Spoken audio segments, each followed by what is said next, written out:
and they had a place called St. Mary's Hill. And if you were pulling a house trailer, it wasn't that steep, but it was long, a hell of a long hill. And that creeper gear and everything got me up there. Some trailers couldn't get up to Lexington.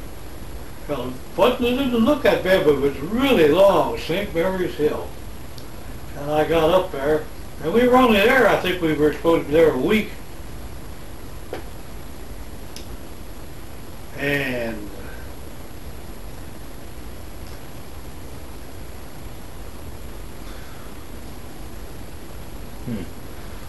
well, I don't remember anything unusual about that town. Well, when you first moved to Florida, where'd you live? Sarasota, or? Well, I was here when I was 6 years old. No, but I mean lived when you moved here.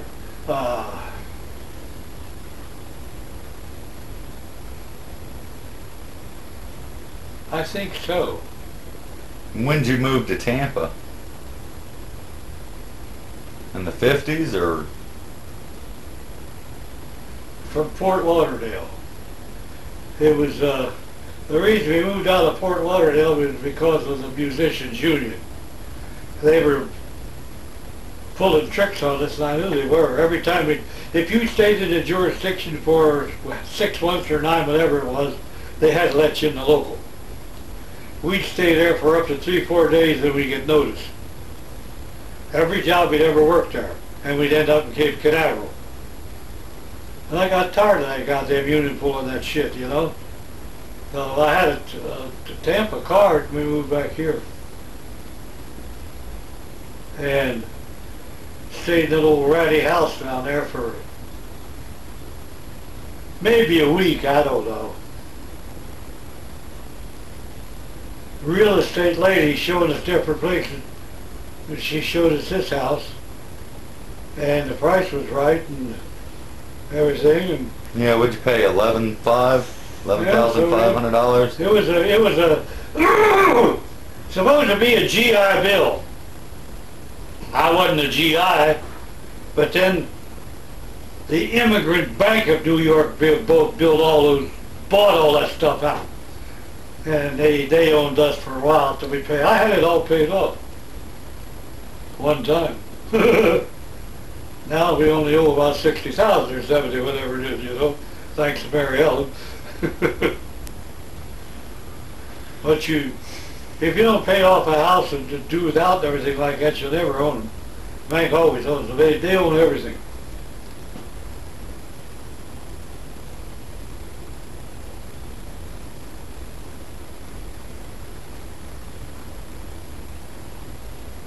And what year did you buy it? But, you know, this house, I think we paid $11,000. Of course, now it's worth 100, you know. Well, what year did you buy the boat? Was it 49 or 50? All right.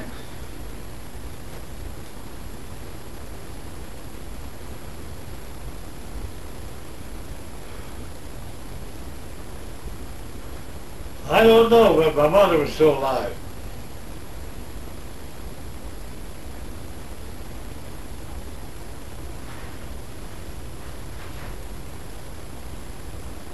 I had that boat a long time. Whew. Yeah. About 60 years. Yeah. That's a long time to own a boat. Very Well, long time to own a boat. We know that that guy out there can, if we get to hole, we can patch him up, you know. Wells aluminum. So does Pitt, for that matter. Right. And he'll probably run forever. Mm-hmm. Well, Unless if somebody runs in a rock, wrecks it or something. Nah. Well, that's why I go out there, and you know, that started right up yesterday, and We only ever had a leak in there once, I think when you and Kent read it or something. Out off the causeway. well, and it wasn't very big. No, I mean, I don't. but you know, I gotta get Pitt to go through it and do some work on it. You know, those rivets might only last. You know, might have to have an overhaul, but the thing holds water for now. So don't have any problem with it. Of course, getting you to go out and go fishing in it's a different story. If I ever had another boat, I don't think so. I had other motors, but I don't recall ever having another boat. Well, this is the third motor I know of in 40 Yeah. years. Not too bad. Of course, we went years without one when that guy stole it. And now we keep it under lock and key, and hopefully with the 2 dogs and the neighbor with the gun, and you can only do so much. If somebody wants it bad enough, I guess they'll take it. I'm trying to think if his boat was ever into Mississippi. Yeah. When we were in Texas, in Galveston. And the Mississippi come out there somewhere. No, not in Texas. Mississippi goes out In New Orleans. Orleans. No. But isn't New Orleans and Galveston real across the bay there? I forget. No, Galveston's down southeast. Well, not south, but it's down towards Corpus No, Christi. that's I right, think. Galveston. Galveston's more towards Corpus Christi, like a middle I of the always state. thought it was more in East Texas. Well, it is, but east central, you've got Galveston Bay, and then a little bit further down, I think you've got Corpus Christi. I could be wrong though, but I don't know. Texas was all a big blur to me when I traveled through there. I did a lot of riding around Texas. The only thing I can remember mostly about Texas was having steak for breakfast.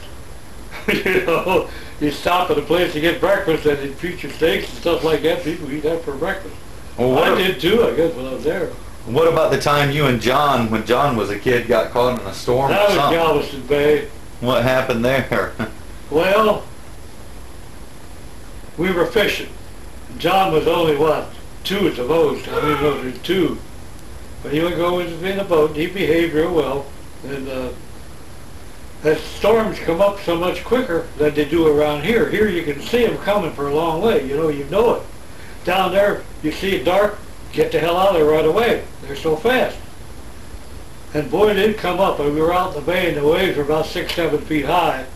And on top of that, there were ocean liners coming in. And here we are in this little boat. I knew they couldn't even see us, unless they were looking. And we'd go up one way, and bam! Another way, bam!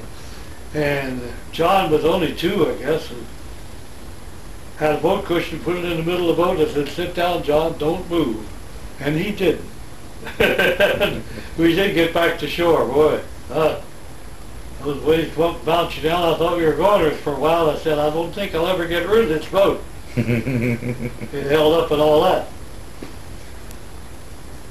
There was only one time I ever had a nervous moment in that boat, and that was out there right where the river opens up into Hillsborough Bay. And Charles and I were out there, and one time a storm kicked up, and it wasn't even raining yet, but the tides were funny there. When you get a strong tide, a strong outgoing tide on a new moon or something, and the tide And and when the you're going current's against it, you know. right, and right around that edge by the airport, it kind of had a little eddy in there, you know, and you would go this way, and then all of a sudden the boat would just shoot over about 6 feet. Eddy currents. You know, and Same thing in electricity, eddy currents. like this, you know. So it was very. He was calmer than I was. I didn't freak out or anything, but he was very calm, you know. He Generally is. Yeah, he had a good head on his shoulders, and he just, you know, he wasn't. Of course, I was trying not to let him know how much I was concerned. You know, panic does nothing but, you know, make you make some silly decisions. So, but yeah, I was proud of him. He did real good. Main thing you gotta watch in the boat, don't get too many people in that boat. I only allow one person. We were up in, I guess, the Mississippi, not in my boat, we're in the, how we got in a different boat or whose it was, I don't remember, but one of Catherine's brothers fell out the boat. Tommy, I think it was. And I think I just had a sinker on the end of my line. I didn't have a hook or something. And I threw him the fishing line and pulled him in.